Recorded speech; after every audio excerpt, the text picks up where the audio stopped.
and welcome back to the Masterclass, the tactical podcast. My name is Haider Rubbani, and I'm your host as ever today. I'm sitting with Rob Blanchette, and we're just live show after the game where Manchester United and Manchester City played out a pretty boring and pragmatic 0-0 draw. Rob, welcome back, and what's your thoughts on the game? Cheers, mate. Thanks. I loved it. Why did I love it? I love it because Manchester United can't do these things. They can't play disciplined. They can't keep a shape. They can't not make mistakes. Today, they didn't make any mistakes. Yep, it was boring. It wasn't really your classic kind of Manchester derby. And of course, if that had been a full stadium today, and I would have been there, of course, we'd have all been very, very hoarse by now with our screaming, and it would have probably been a bit more dramatic. However, I do think that if Manchester United played like this in their final two games in the Champions League, they'd probably got a point from both matches and they would be through. Sometimes you have to do this, especially against teams that are better than you. And I think today Manchester City they're a team in a kind of weird moment. You know, you could see they're not the Man City of the previous 2 or 3 seasons, and they've got their own questions to answer. But I thought Ole today, you know, it was very much a chess match, and it was very much a kind of Queen's Gambit on a football pitch. And United did what they had to do. And if they'd got one of those breakaways or one of those counter-attacks, they could have nicked the match. Yeah, I think it was, look, some people were unhappy. I think this is a good point. It is a good point. For me, I thought City were there for the taking. You're completely right when it comes to Manchester United. If they played this way, we'd be sitting in the knockouts of the Champions League. I think that's a frustration. We've shown that we can play disciplined. We can play pragmatic. It's just frustrating, Rob, because I think this is the poorest City side I've seen in quite a while. When I'm looking at them play and I'm thinking, right, they weren't pressing us. They'd obviously learned from the previous losses they sustained against us, where Ole got them on the break. They weren't necessarily creating too much. They looked shaky at the back. I think if you put a bit more pressure on John Stones, for me, who's always been a bit of a weak link at the back, we could have perhaps made more of it. And I thought some of our end product and our final balls were not really good enough. But as Ben says here, he's taken the words right out of my mouth. All things considered, it's a good point. Yeah, look, I think if Ole had lost this, we would have been in a situation where perhaps we were looking at questions about his job, or there would be more about his job, wouldn't they, Rob? So having taken all that into consideration, should United be happy, just dust themselves off and look forward to the next game? Absolutely, 100%. You know, I don't normally subscribe that draws are a great thing. However, do you know, if we got that draw against PSG or against Leipzig, would there have been great draws?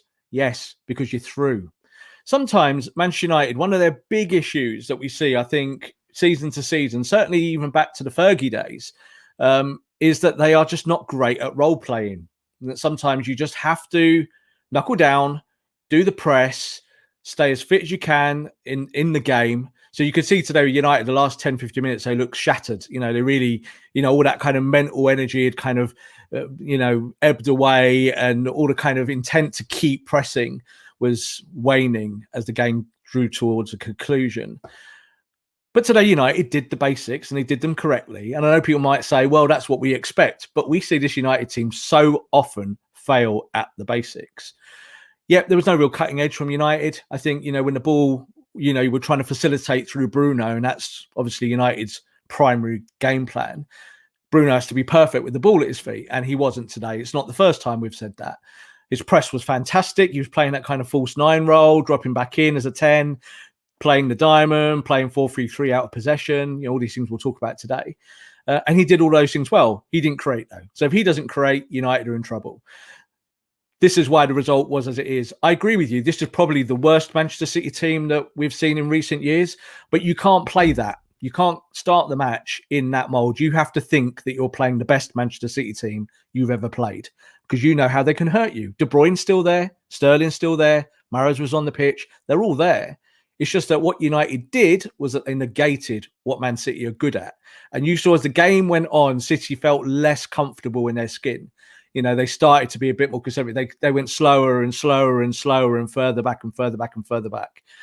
United, if it's a boxing match in the first half, United win that on points, but of course it's not boxing. And at the end of the game, I think Ole will come away thinking he's quite happy with a point, but I also think Guardiola will be as well. Yeah, Rob, I'm going to read out some comments. Thanks, guys. Make sure you get your comments in. We want to hear what you're thinking. There's obviously a diversity of views. I mean, all the sports pods saying here, disappointing performance overall, lads. Feel like we went into the game just wanting a draw.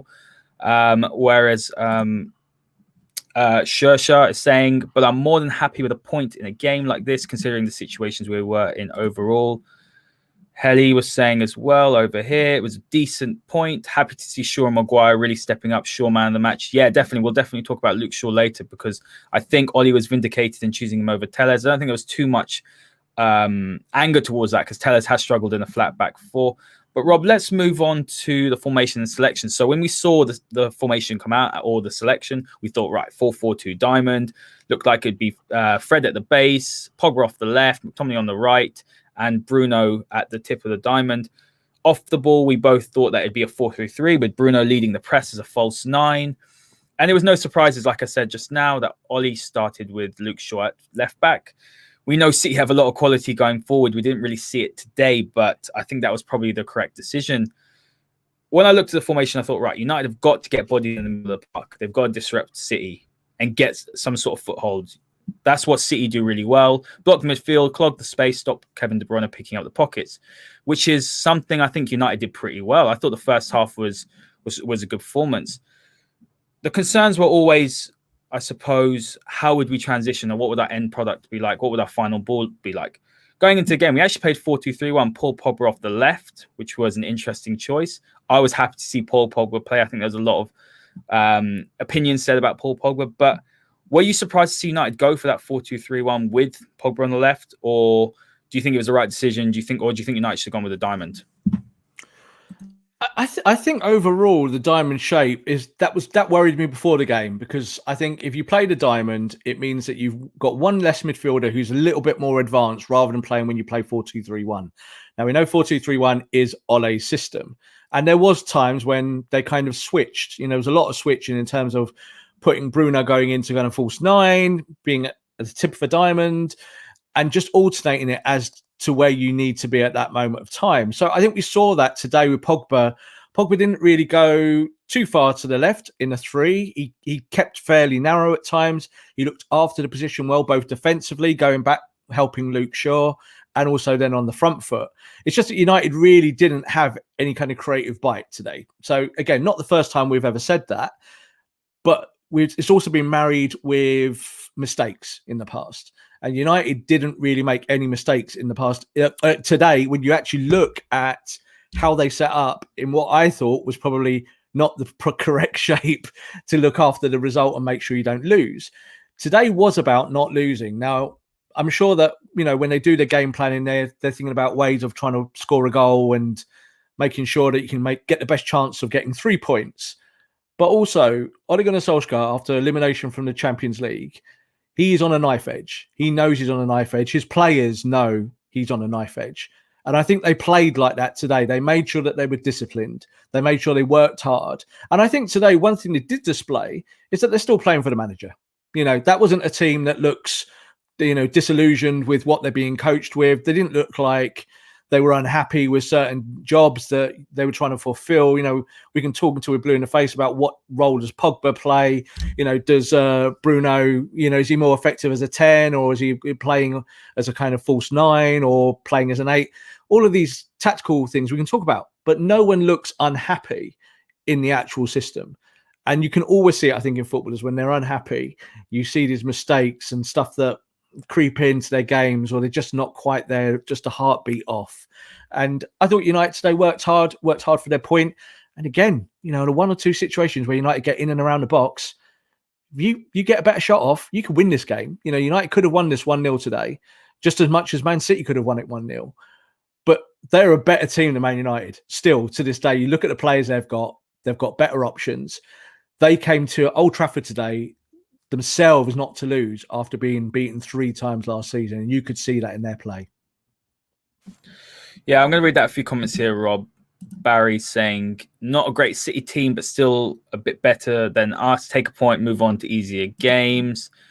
Shersha saying here, one thing I noticed was our wings are kind of toothless, especially the right. Either we stretch the wings using our wing backs, but thought we need a dominant midfield, or use wingers, which I think the comments cut off there. But what I will say about the wingers, Rob, and you've seen teams like, for example, Tottenham, who have played pragmatic, but what they've got is they've got two absolutely world-class players in Son and Kane, to execute or to finish chances. And I think what United probably are lacking at the moment is that quality, because I think at times we did get in good positions. I thought Bruno's passing was off as well. I thought some of his passes weren't at the required standard or what we're used to. But looking sort of at our forwards, I didn't see anyone I thought, right, if they get a chance, maybe Mason, but Rashford for me wasn't really up to it.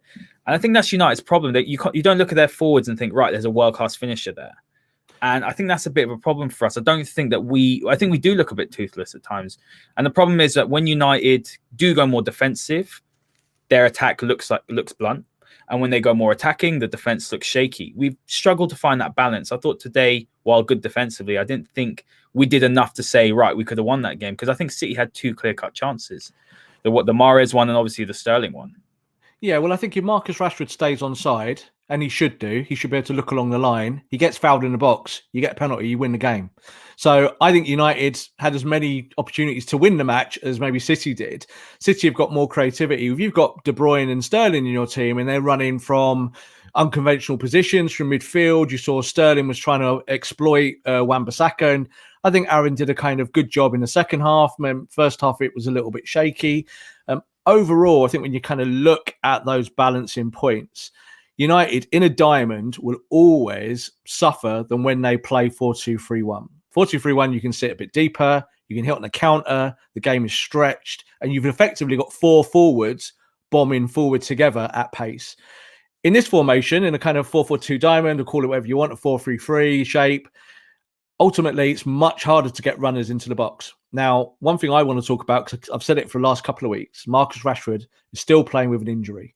You can see he just hasn't got the pace, because with that shoulder injury, he just can't press, he can't sprint. And it's affecting decision-making. I don't think he played badly today, but his job today at the front, at the top end of the pitch, was to press. And he did it 70%, 75%. But it then affects his starting position, his finishing position, where his opportunities come from, where he's doing his work. He's not doing the work of, say, where Martial was when he came on at the top of the pitch, playing in a more of a 4-2-3-1. Much easier for Martial. I just need to go and press the last man. And if I get a chance in and around the box, I can take a touch and get a shot off. Not really the same game today for Mason and for Marcus having to do the work at the top in the first shape that United played. But I think it's difficult. I think if you're going there to play a team that can hurt you in a split second in the way that Man City can, you have to be slightly conservative, and that might take or blunt your attack when you think about going forward. And I think that was the case today. But this is why I'm not disappointed. I think a lot of United fans who only want entertainment factor, only want victories of glory and magnificence, they'll moan about today. They won't like the game. They won't like the result. 0-0. It's not interesting to them. One of the things in America, I cover American sports and done this over many years, is that you don't have draws. So there's always this lean towards winning or losing. But of course, you're always trying to win. Football's different. A 0-0 draw against a really good side still. I know Man City are not the best at the moment. They're still a really good side, though, at their core, the players they've got. They came to United today themselves conservative, playing slowly, playing, more controlled. I think Ole deserves a tiny little bit of respect for that, because Guardiola's looked at him and thought about the last 3 matches he's lost to him. And I think now Ole still has, 3 draws, 2 defeats, and one draw, 3 wins and 2 losses against Guardiola. Yeah, I think that's probably the best record in England against. Apart from Klopp, I think Klopp's won 3 as well. So you've got to kind of take a step back sometimes. And after a kind of crushing Champions League defeat, going out at the group stage, it was essential that United put in a good performance in terms of their workmanship, and they stopped Man City. Yeah, City could have won this game still 1-0, but I think United could have won it 1-0 as well. I think if Rashford times that run, it's definitely a penalty. He swings, he kicks his foot. Marcus got to stay on side. I'm critical of that. I always say strikers, look along the line, just time it, because you're always going to get there first. You've got nothing in front of you. And Marcus just went a split second, and VAR doesn't miss those. Yeah, I agree. Look, what I really liked, Rob, was actually United's press in the first half. So what I noticed is that when Ederson got the ball, so City centre-backs like to split. So you had Stones on one side and Diaz on the other. And when they split, or when Ederson had the ball, you saw Rashford push onto Ederson, and you saw Mason go onto one centre-back and Pogba onto the other. And then you saw the two fullbacks push up, Wan-Bissaka and Shaw, onto their fullbacks. You saw the two defensive midfielders hold their position. And I thought that worked really well, because what United were trying to do is City like to build, don't they, from Fernandinho and from Rodri, the balls into there. And what you saw then is Bruno and Pogba would come back, and they would essentially try to get the ball back. And that's where United created a few chances. And I thought that was really well executed, because when you compare that to Man City, they hardly pressed United's back four. I thought we were relatively comfortable. I know Maguire made one mistake, who I thought he was fantastic today. But that was good to see that United went in with a plan on how to deal with it. And Ole deserves credit for that. I thought the press was good. And that's why I want to see United press more, because in the past two games against PSG and against Leipzig, United have been very disjointed, haven't they, in that press? It's not worked. And I do think that United have the capability to be a pressing side. But in terms of the planning, I thought it was pretty spot on. Defensively, I thought we were good. What we lacked, though, is that execution. And you can have all the planning in the world, but if you can't get the execution right, then it's a bit of a problem, isn't it? Yeah, totally. And I think as well, I've said on this show many times that what you see with the setup for game to game to game is that Ole will be living in his head several games in the future. So this is how they would have been planning to set up against Manchester City. And they would have felt that last season was a good foundation, beating them 3 times and feeling that they could take that into this game. And you saw that there was a confidence about United in their work today, even if there wasn't a cutting edge in the final third. That's a positive, because after the Champions League defeat, United could have come out today, licking their wounds. You could have seen 2 or 3 of them looking a little bit off the pace. There was none of that. Everyone looked locked in. Everyone looked committed. And that was the bare minimum that I expected today. I wanted to see that. I was worried that United would come out today and you'd get double jeopardy. So going out the Champions League would mean that they play City. They're not at their best because they're low on confidence. Someone makes a mistake today. City nick it 1-0. And then we're not really talking about tactics or formations or did United do this or well or not. We're talking that United have now lost a key match in the Premier League. But I think one of the things they said on the TV in punditry was that at half time was that both teams will go out for this now and try and win it. And I was like, what? Both teams are trying not to lose. And that's probably the correct mindset in this scenario, because losing a game today becomes a huge story tomorrow. And United were aware of that. Guardiola was also aware of that. As Guardiola said before the game, when we win games, we're geniuses. And when we lose them, you want us sacked. And he was correct. And Ole is treading those boards at the moment. We have no doubt about that with the fan base. Is that lots of Ole in, the people who kind of still love him and will love him till the end. And then there's plenty of United fans who I think are turning slightly and kind of being a little bit more open to a change of management. But ultimately, it will only happen if he loses games. So today he didn't lose this game. And like you said earlier on, it's time to move on to the next match. And that's how it should be. You can put this one to bed now. You didn't fail in your tasks. Rashford stays on side. You win it 1-0. And we're all jubilant tonight, aren't we? We're all saying it worked. Tick box. Didn't quite get there. I'm happy with a point. It was a good, solid point against a team that on their day is one of the best teams in the world still. Absolutely. Guys, we're going to start talking about Paul Pogba. So get your comments in. I actually want to hear what you want to say, because while obviously it was a tactical stalemate, I don't think, Rob, there's that much you can talk about tactically, because it wasn't the most entertaining game, obviously, going forward. But guys, we're going to talk about Pogba. So Helly's got a really good comment here, which is exactly how I feel. Pogba was good today. He tied a little bit near the end of the second half, but generally speaking, I thought he linked up nicely with Bruno. Helly says here, Ole's going to choose his best 11 regardless of the noise surrounding players or the club. This is exactly, you've hit the nail on the head, exactly how I feel, because I saw a lot of people saying, and look, everyone's entitled to the opinion, but yes, what happened with the comments was not good. And I don't believe that those comments were the reasons why United lost against Leipzig. If anyone thinks that, if that rocked the team that much, it's absolutely nonsense in my opinion. I think what you saw from Paul Pogba is a player who is still committed. We know he's a professional, Rob. We know he works hard in training. And I'm pretty sure, Rob, maybe you can correct me on this, but Ole Gunnar Solskjaer would have known prior to those comments coming out that Pogba wants to go. He talks to Pogba every day. I'm assuming the players know that already. for me, it's as long as Pogba is playing well, he's training hard, and he's showing quality, then he's still an asset, and United should still use him. Why is this idea? It's an emotional idea for me to go and put him on the bench, let him rot in the reserves. It's nonsense. He's still an asset. If you want to sell him and maximize the amount that you get for him as well, then you play him still if he's playing well, if he's committed. If he's not, yes, you bench him. There seems to be this emotional response every time Paul Pogba plays. And for me, Rob, in the last 3 games, he's actually been United's best player or up there with the best performers. Do you think there's just such a neuroticism towards Pogba when it comes to you either love him or you hate him, that people are blinded by that and he just gets unnecessary abuse? Yeah, I think we are a completely neurotic fan base at the moment. And certainly in the last year or two, it's got worse. So Paul Pogba is part of that neurosis. Let's do a little bit of background on it. So there was this talk around the football club maybe a year or so ago where they were talking about Pogba's contract coming up. Everyone knows it's coming up not too far away.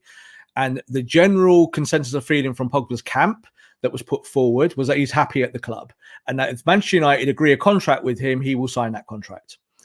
No noise, no kind of hot air. When Raiola addressed it at that point, he said exactly that. He said, we are talking to Manchester United. We'll be talking to him more in the future, to Ed Woodward, and we'll see where it goes, but let's just leave it as it is. I think what we've learned in the last week or two is that Manchester United cannot agree terms with Paul Pogba. And it certainly isn't that Pogba's charging the earth. It's just that he will want a better deal, like every player does.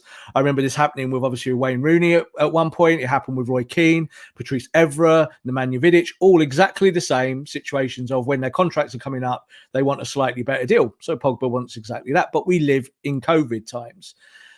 Fast forward now, obviously, to the actual football. And of course, United fans will use any stick to beat Pogba if they don't like him. And Raiola is looking now to move his client out of the football club. Because why? It means that Pogba gets the wage that he wants. It means Raiola gets the payday. And it means that with the big transfer to Juventus or whichever football club you get it, you're going to get all the fanfare that goes with it and the sponsorship and all the cash and all the kudos. That's the stuff that goes on behind the scenes at football clubs. The real life of a football club is on the training pitch. And like you said there, Ole speaks to his players every day. He knows exactly where they are mentally. I don't think Paul Pogba is affected by any of this. Pogba is used to being the superstar and he's used to being talked about. You know, there's other players that in years gone by that have had so much negative press, maybe in the similar terms, that they might have collapsed and their form might have collapsed and you might have seen them, you know, the weight of the world on their shoulders. And Pogba just plays with his normal effervescence. He just does Pogba. And some people love that and some people hate that. You get people who love the way he plays with a kind of smoothness and other people saying, I want you to run harder, work harder, do more for me, please. I don't think Paul Pogba's putting his Man United shirt on at the moment with anything less than what he normally does. And I think we've seen that maybe in the last 2 or 3 performances. And I don't think we'll see a problem to the end of the season. What I will finish this part off with, we're saying about Paul Pogba and Manchester United, is I think it's got more to do with Manchester United ready to part with Paul Pogba than it has with Paul Pogba ready to leave Manchester. I think that's the truth. I think United have decided that they can either get value for money and moving him on and bringing someone else cheaper on a cheaper wage, maybe less hassle, you know, someone who's not going to take the limelight as much. And maybe Ole actually wants a midfielder like that who actually goes and does the Kante work, as we call it. You know, we've talked today about other players in position. So we talk about Bruno doing kind of Firmino job. And there's actually some kind of truth in all of that, is that you aspire to kind of do the systems that are working in football at the moment. And you could say to Paul Pogba, well, does he work on the left? Is he going to be better as a 10 one day? Should he be the central fulcrum as a number 6? There's lots of confusion around what Paul Pogba is best at, you know, and I think today is what he is best at on the left-hand side of a midfield. However, I think United probably are ready to move on from Paul Pogba. And that might be the smart thing to do. This is a long-term project under Ole Gunnar Solskjaer.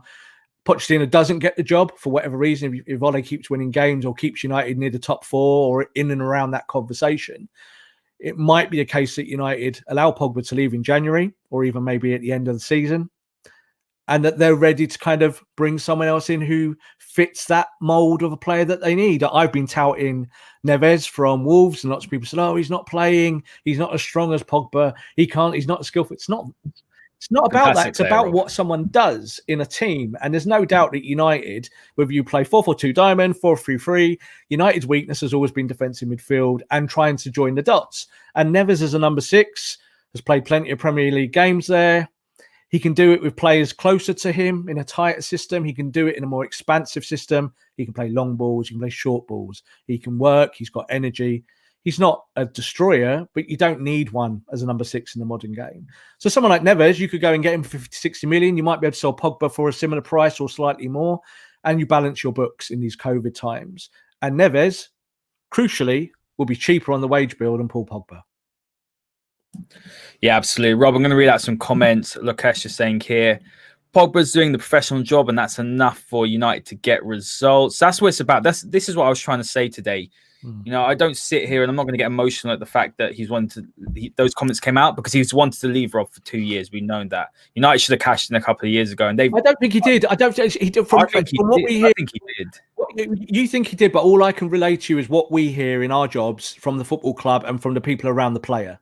So there's no doubt. So if players want to leave, their entourage tell you. Now, we know Pogba's brother talks. We know that Raiola talks. It's very easy to take the snapshots of all the junk that they say and add it all together and turn it into a soundbite.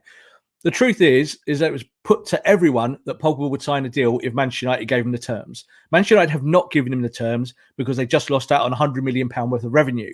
That is why. This is business. The player isn't there sulking, going, get me out of Manchester. And you can't see that in his performances or his body language or anything he's doing.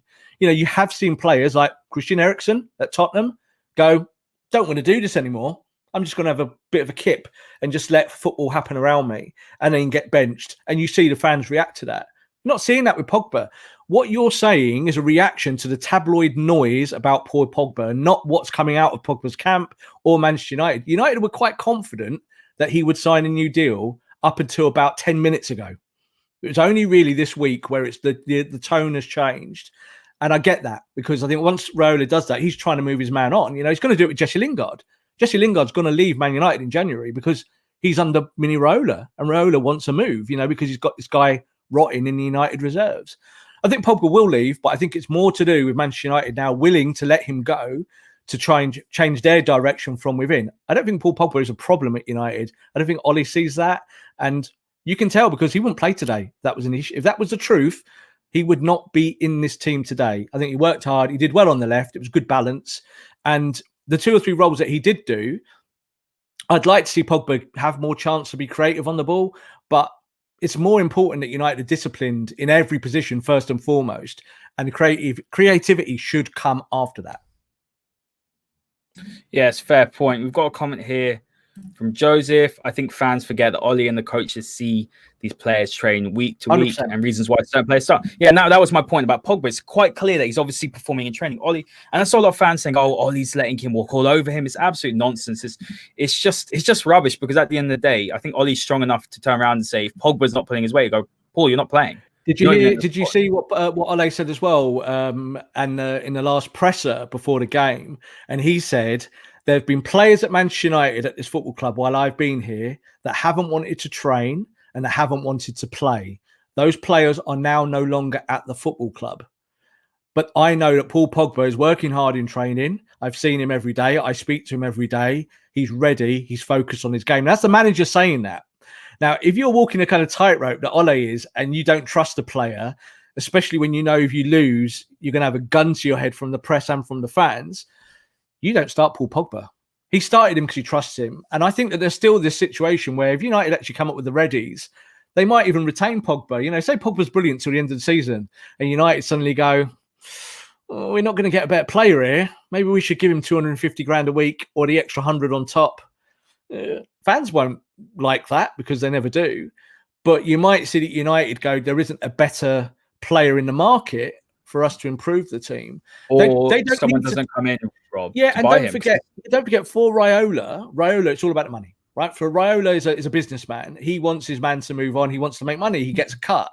But if Manchester United offer Pogba the deal, they can also offer Raiola the money he wants. And suddenly, Raiola will be going, I'm very happy with the Manchester United project. My player has signed. Let's go. You know, let's do it like that. I think fans need to get with the picture of how football actually works behind the scenes. It's never as bad as they think. It's never as great. And also, there's never these conversations between the players where they're thinking, oh, Paul wants to leave now. Oh, do I pass him the ball or not?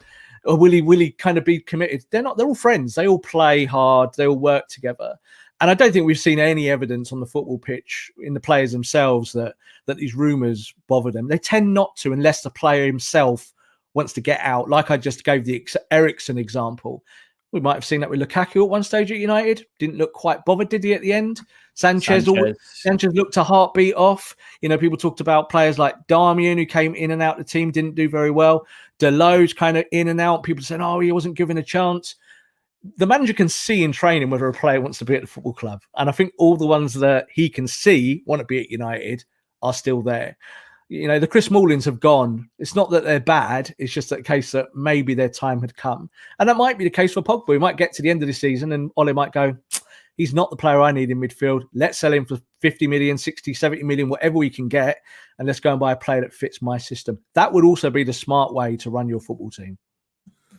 Yeah, exactly. I mean, Yatesy really disagrees. He's saying Ole Gunnar Solskjaer doesn't have it in him not to play him like Sir Alex Ferguson would if the club have decided then play Van der Beek. A lot of people are saying, why is Van der Beek not playing if Pogba wants to go? What I will say to this is actually, Sir Alex Ferguson played Ronaldo for two seasons when Ronaldo wanted to go. If they're going to do it on the pitch, it doesn't matter. I don't want to say that it's not a problem because you want committed players, but at the end of the day, it's still a business. I think fans get so offended when a player says, I don't want to be at United anymore. We need to get this entitlement out of us that players will come and go. Some players like it at United, some players don't. Some players want to go. We shouldn't take it so personally. At the end of the day, if they're going to do a job for you, that's all that matters to me. I know some fans perhaps don't feel like that, but for me, it's about if Paul Pogba is going to go out there and play like he did today. And for me, I'd much rather have seen Paul Pogba than, say, Matic playing. I know they're different positions. And I probably would have preferred to see Pogba play instead of Van der Beek because I think Pogba's a better player than Van der Beek. And I think he would have played the role better than Van der Beek. But I think Van der Beek should have come on for Paul Pogba maybe 67th or 70th minute. I just think that fans are getting so wrapped up in what Raiola's this or what Pogba's done. And it's nonsense, really, Rob. Yeah, just looking at the transition of those 2 points, one thing that Raiola wants to do is he wants to upset you, the football fan. He wants you to get on social media and scream and cry and generate traffic. So if that's what you're doing, he's happy because that's what you are doing. I think when we look at positions and players, what they should be doing and how you set up, I'll go back to the chess metaphor because football is a chess match. Yeah, where you move your pieces, how they work within your game plan. There's no doubt that in today's game plan, if you'd played Van der Beek doing the Pogba role today, United probably lose the game. And what I mean by that is you leave a space open that Manchester City can exploit both behind the player and in front of him. Van der Beek can press. He's just not great at it. And like I said to you before here, he can be a 6, he can be an 8, he can be a 10, but it's a sliding scale. He's better as a 10. He's all right as an 8, and he's not that great as a 6.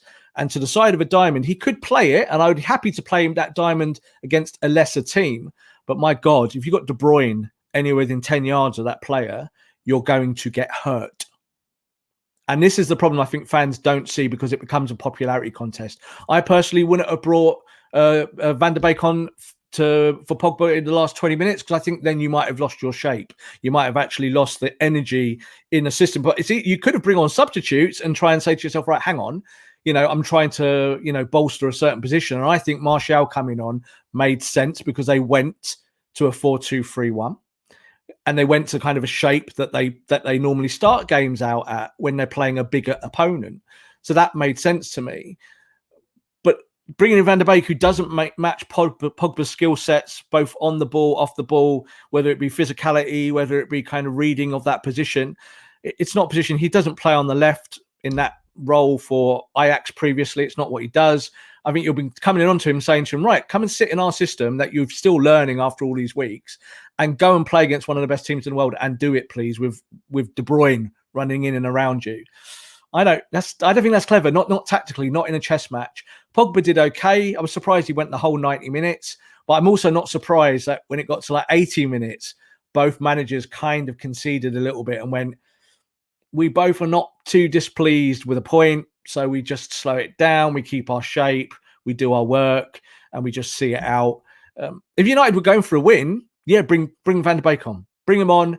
Look for him to link the play and go and do it.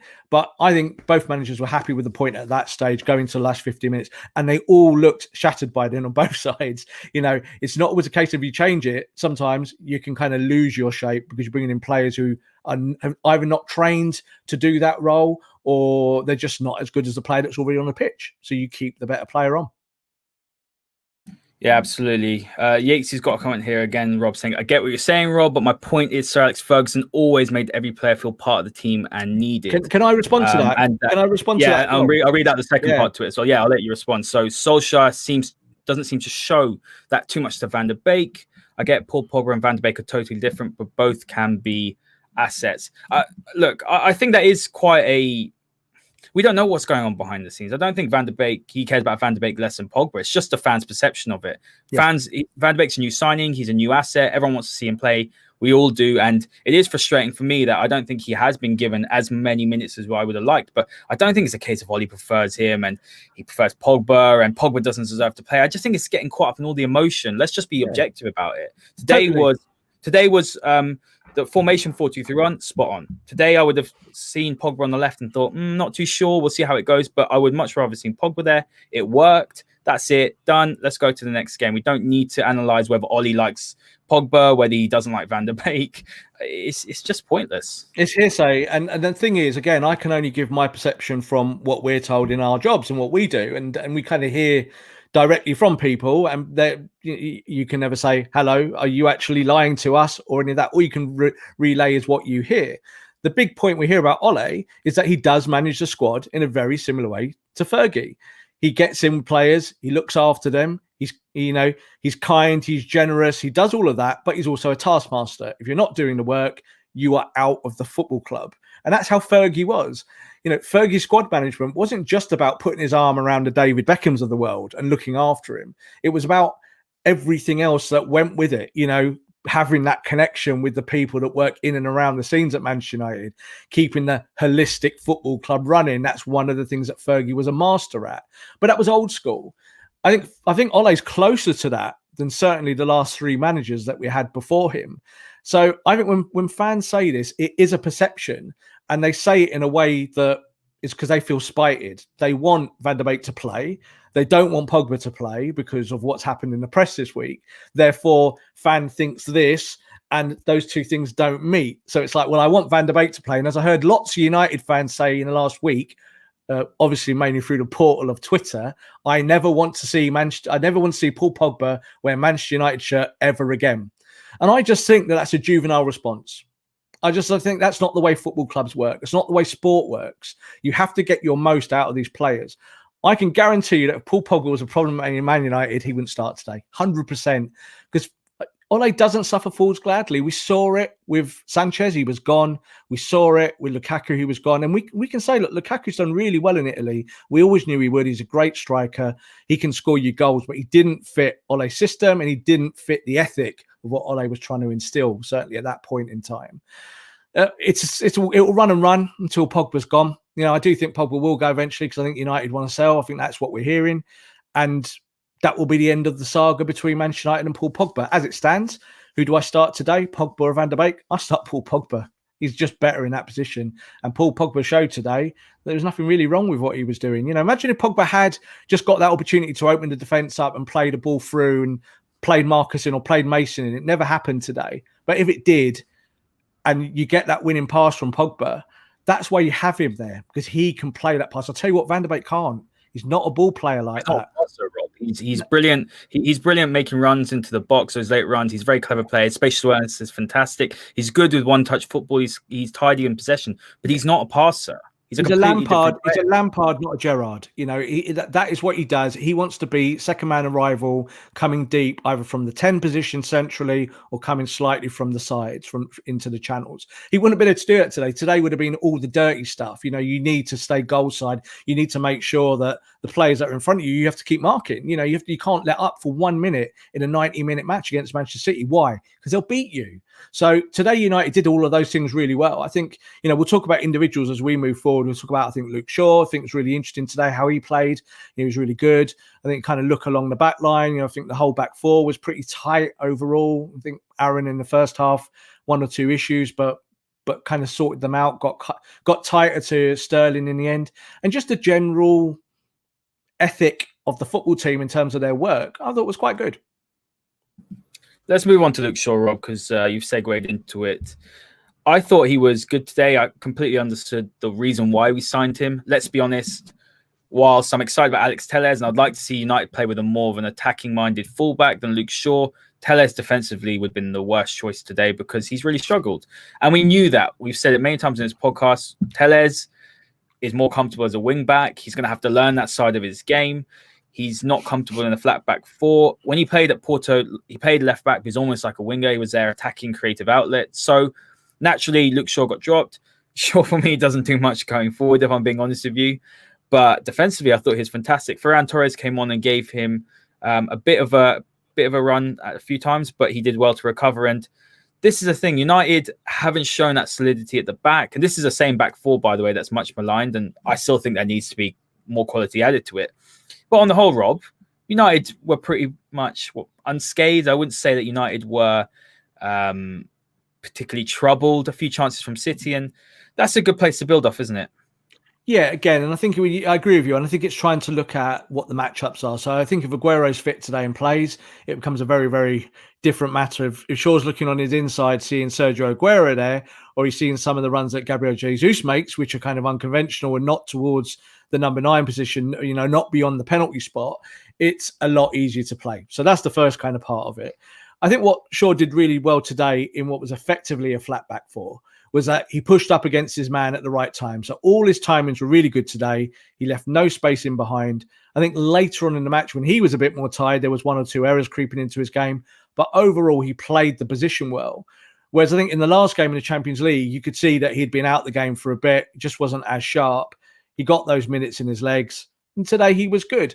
And I think you have to give him credit where credit's due. Now, you're right. I think Telles doesn't fit that system at all today. I think he gets probably done in the channel. He probably gets done on the outside as well, which is the issue, getting done on both sides. And I think City would have looked at that and they would have exploited it. Now, what they tried to do instead was they put Sterling right wide on the left. So they looked at it that way. And Mahrez really today had nothing. So Mahrez is a very tricky player, comes into the channel, can beat you on both sides. If he gets you on the inside on his foot, can shoot with both feet, can hurt you. Didn't happen today, not once. And I give credit to United's defence for that rather than saying that Mahrez is suddenly a bad player, which is what would happen if it was the opposite. United would be saying, United fans would be going, that player's not good enough. However, I don't think it's that. I just think today that Mahrez, scored a hat-trick the other week. Today, didn't get a sniff. But also, Raheem Sterling on the left, who got a lot of the ball, didn't really kind of find the space that he wanted around Wan-Bissaka when Wan-Bissaka looked a bit shaky in the first half. In the second half, I would say more than anything that United came out in that first 10 minutes and retook control of the game. So for me, that was pleasing because that's the point where you might see City come out, have a reaction, because Guardiola's ripped all their heads off at half-time and they're going out there with an extra bit of kind of energy in their veins. We didn't see that. We saw United kind of go back to what they were doing well. And then United's defence, the balance was there. I was worried about the pacing behind Lindelof, Maguire. Maguire did all the positioning work really well. Didn't get too tight. There was a couple of times where I thought, don't foul the player in the box. And it didn't happen, thankfully. But it was a good balance today. And the back four, they need to show more consistency like that. They have done previously. And that's why Ole, I think, goes back to these 4 players and plays them as a 4 because he feels he gets the most defensive consistency from them. However, as you pointed out there's not really a lot going the other way. But today, there didn't need to be. I think when you look at the 2 or 3 formations that United did kind of play for certain points in the game, it was really more about having that solid 4 and then letting everyone else doing their work around that. Yeah, they pushed to a sort of a 4-2-2-2 at one stage, which was quite interesting. Yeah. We saw Pogba on the right, then we saw Bruno on the right. And it was interesting because I think that it shows some flexibility, but that's when you need your fullbacks to provide the width, Rob. When you're going to play with, sort of, I suppose, without wingers and 2 up top, you need the width from the fullbacks. And we know from these 2 fullbacks, Wan-Bissaka, there was a statistic that came out during the game that I think out of his last 12 crosses, he's only one has reached a man or hit the target that's meant to be, which is a problem. So I think for today's game, that's fine. But obviously going forward, you can't really be relying on a Wan-Bissaka and Shaw fullback partnership if you want to go and break teams down that are going to be sitting deep. It's a historical problem for Manchester United, but I also kind of think in terms of credibility of talking about it for us here on our podcast, it's difficult because we can just say the same things every week and talk about the same problems that Wan-Bissaka has. And I said this in the last podcast, that we need to kind of shy away a little bit from it because we all kind of know what the problem is. I don't have an issue with it when it's in certain systems. So these two players are not going to give you width if you're playing a narrow midfield. It's just not happening. Yeah. So you have to kind of say, right, what's the first thing you want to do? Stop the opponent, let the creative players go and do what they've got to do, and then try and find and pick the lot. I always talk in football about getting the key and finding the correct door to put the key in, because not every key opens every door. And I think with Manchester United, yeah, eventually, if you get a fullback that can be progressive and give you that, beautiful flowing football going in the right direction, then great. And we can start talking about those systems. But as it stands, there's a bit of a stalemate there. And it was more about today saying to Wan-Bissaka, do not allow the player to run the channel inside of you. Keep Sterling on your outside, because that's where you're going to make less mistakes. And that's really key to keep it simple for the player. That's what they would have said to him before. And for Luke Shaw, it was exactly the same thing. Keep Mahrez on the outside of you. Look after him. Get to the ball first. These might sound real basic things, but this is what's in your preparation packs about how you deal with your opponent. And that's how United set up today, and it worked. So I'm not too high on the whole kind of lateral conversation about let's talk about United having more flying fullbacks. We've got Tellers at the club. We know he can do it. If United want to do that on the left, drop Shaw, put Tellers in and take the risk. But I agree with what you said at the start. I don't think you do that today. You put the players in that can do those roles. And yeah, I think, when the January transfer window opens, maybe then we start talking about right back options. Do you bring in someone that actually gives you a bit more upside going forward? 4-2-3-1, ideally you would have fullbacks that could push on, but at the same time, this Man United team is limited still. It really is in terms of having a better squad, but limited in role players who can actually make you pop at that moment when you maybe want a moment of magic. I don't want to see any of my fullbacks going forward. I looked at Kyle Walker and was laughing at him today because this was not. It was bad, Kyle Walker needs to be disciplined today because he's that close to Marcus Rashford. He needs to say, I'm not going beyond, because if I go beyond, Marcus Rashford's going to kill me. So he got caught and was really lucky for that penalty, because that's a penalty. You lose the game, and it's because you made the mistake of just wandering the wrong side of the player and not looking after your defensive duties. Now, I couldn't say that about Shaw or Wan-Bissaka today. I thought they did all of that perfectly compared to, say, Manchester City's fullbacks who are more progressive. But sometimes you don't need to be progressive. You just need to be good at doing your job. Today was perfect for Wan-Bissaka, Rob. This is exactly where how many of his best performances have come when he played Raheem Sterling and he's absolutely dominated him. And that's where he excels. The amount of times he does those slide tackles. He likes it when he can show his man or whoever the winger is the touchline, and he's perfect. As a 1v1 defender who can slide tackle, timing it perfectly, he's fine. The problem is what we've seen is that you need more from modern day fullback. We speak about Wan-Bissaka every single week, so we're not going to talk about him. We're going to talk about Marcus Rashford. Rob struggled a bit today, didn't he? He's still looking not quite right, playing through an injury again. Is it time that Ole gives him a rest? I think Martial needs to play a little bit more. I think Martial needs to play himself into form. What do you do, though, in that sort of left wing position? If Cavani's not back, do you start playing Dan James, which I'm sure the fan base will not be the happiest about? Or do you play Mason there, and do you go and look to play perhaps Mata on the right? I mean, Ollie's quite limited in his options now, isn't he? So it seems like Rashford's playing all the time because of the fact that there isn't really much more you can do. Yeah, I don't think he's limited in his options. I think he's got options. The issue is, what system do I play and what do my players do in the system? So the reason why he's playing Rashford is that he believes he'll get the most out of him in terms of the press, in terms of the work rate, maybe a moment of magic and having the kind of raw pace to exploit the channel. So he plays Marcus.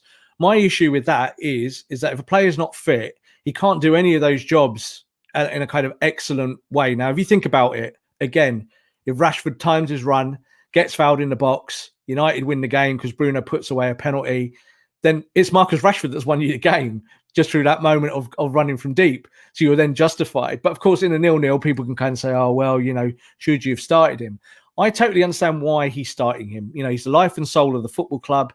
I don't like seeing players who are not fit playing, but depending on what your system is, you have to think about, does Martial do things certainly better in this role than Marcus does, or Mason does, or Cavani?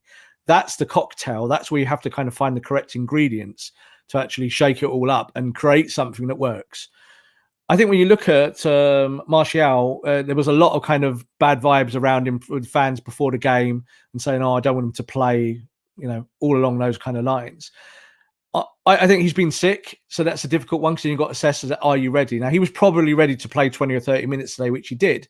Didn't look like he had a lot of cutting edge, but I think he looks the most comfortable at the point of the head when you play 4-2-3-1. And everyone will say, no, Cavani does. Cavani's the player that you played him because he gives you more work rate. But then you have to say, well, what do you do in Martial? Do you bench him or just simply say that's the end of your life at Manchester United and I'm not playing you anymore? You've got to find the correct balance. As I said, I think Cavani is a bench guy. I think at his age, you can bring him in. He can give you good minutes, give you goals from the bench, give you real quality.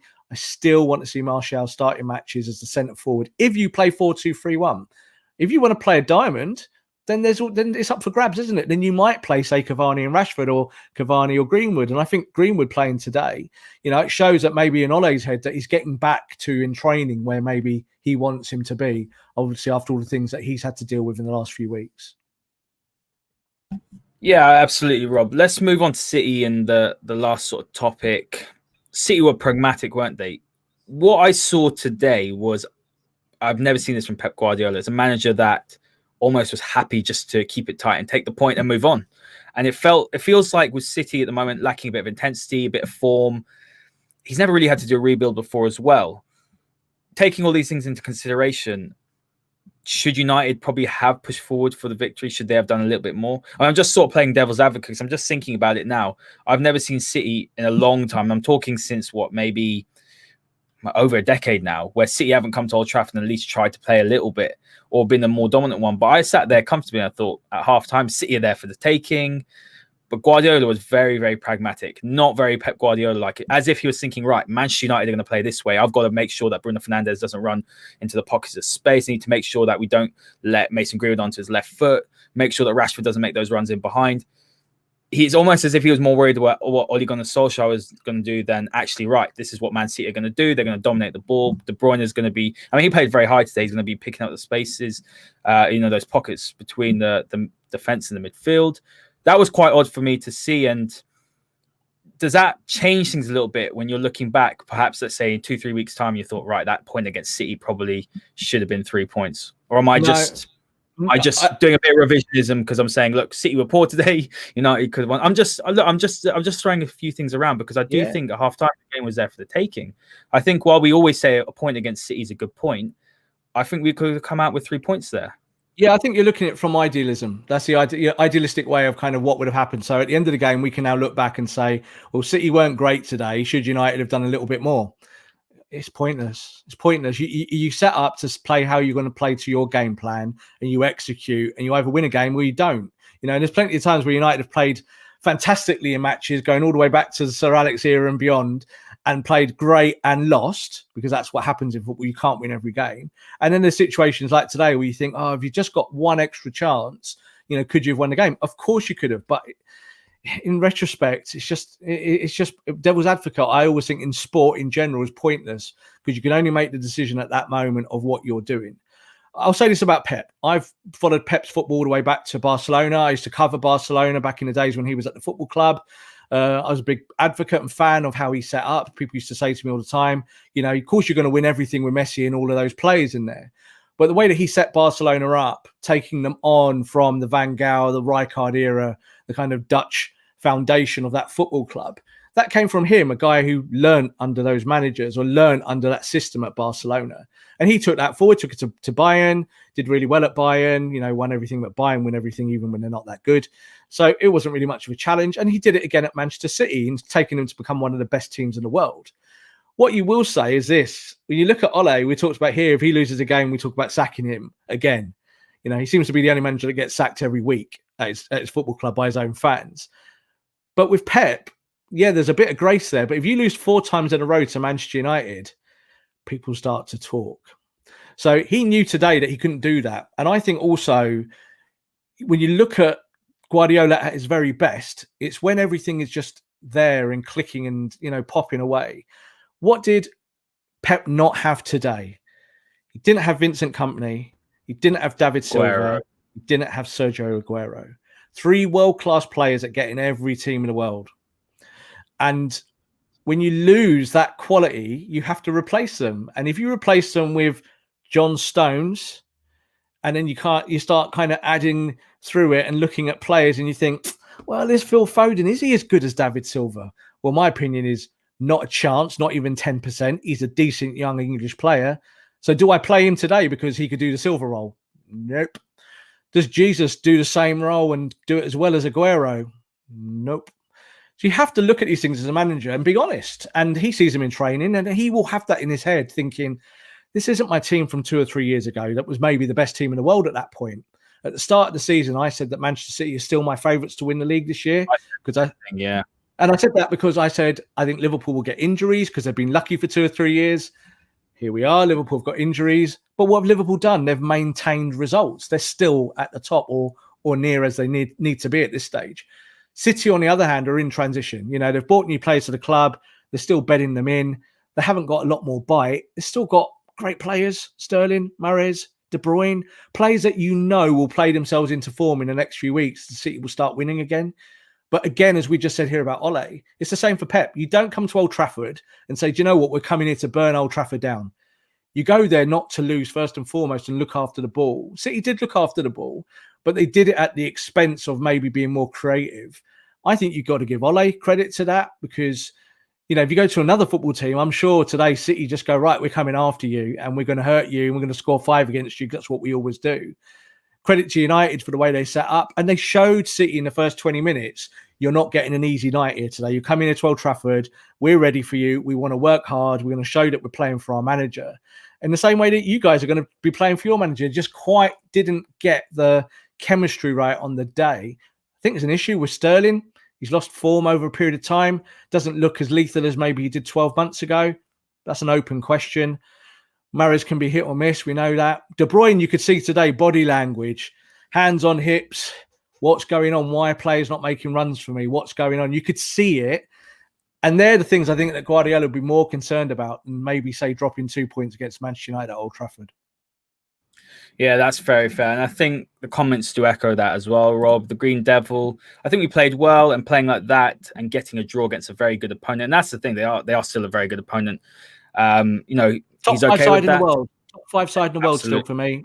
Liverpool and City are the 2 best English clubs by quite a long way when you compare them. And then when you look at it in wider European terms, you know, you can see why people think they're going to win the Champions League because they've got all the quality and all of the tactics that go with it.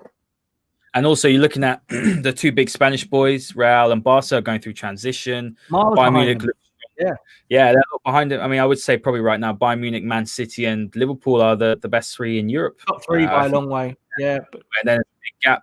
Lokesh, we tend to forget how lethal City can be on the counter-attack. It was wise from United to keep it tight. Absolutely, I do agree with that. And Haley's just told us that Everton have just scored a penalty, which looks like they're up against Chelsea. So that's positive for us. Rob, we're going to wrap up now because there's not really much more we can eke out of that 0-0 draw. But just give me your final words. For me, look, I was happy with the way that United played. I thought they pressed well in the first half. I thought that we were strong defensively. Maguire was fantastic for me. Luke Shaw had a good game. In terms of going forward, I just didn't think we quite had it in the final third.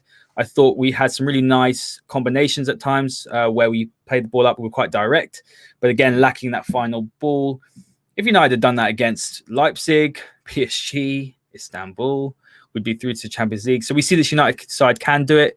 Is this an important step in the right direction for you? And hopefully, do you think United can now push forward and win the next few games that are coming up? There's nothing wrong with pragmatism in measured doses. So today we saw United be pragmatic first, look after the ball, do the press, do their work. Now, I know that all United fans just want to see attacking football. I want to see attacking football. Haider, I know you do. That's the philosophy of the football club. But it's not what United have always done, even under Fergie. If you play a really good opponent, you've got to set up in the right manner. You know, it didn't feel good in the days when Barcelona used to whoop our backsides, did it? Even when Fergie was the manager. It didn't feel great that we were an attacking team and we could do that. It's about doing your job on the day, you know, and that's how you create history and create moments. Today was good because United understood that. United understood that maybe they didn't understand it against PSG when they were very open and played this attacking game or kind of more open match against Mbappe and Neymar, two players that can absolutely carve you open and beat you in an instant. And when it needs to go to Leipzig and maybe keep it tight and, you know, keep it 0-0 to half time, what happened? 2 minutes gone, you're losing. So I was pleased that United set up today as they did. I think it was a good performance, not spectacular, but good performances don't have to come from you being crazy, flying forward, playing, kind of counter-attacking style that looks beautiful to the eye. That's not really what sport is. Sport is about doing your job, being disciplined first, and then allowing all the other good things to happen. And I think today, Man United, you know, Marcus, stay on side, mate. You stay on side, United win the game with a penalty probably. And that's the end of the game. And now we're sitting here saying it was the perfect counter punch. United were great on the day in terms of their outlook. And I want to see more performances like this. You know, United need to set up and have respect for opponents that can hurt them and beat them in different ways. Not always beat them in this kind of emphatically Manchester United way, because it doesn't work if your squad's not good enough. And we all know that United squad is still not good enough to be that kind of team just yet. There's good signs, I think, under Ole, but I also want to see discipline. I want to see players go out on that football pitch and play, you know, with guts. We didn't talk about McTominay today. And I think, you know, McTominay, he's not the most technical. He's not the most gifted. But sometimes when you're playing someone either in front of your defense or just to the side in a diamond, they need to be aggressive. They need to wear their hearts on their sleeves. They need to stay goal side. They need to not make mistakes. He didn't make many mistakes today, maybe 1 or 2 in the corner flag, you know, after the half time.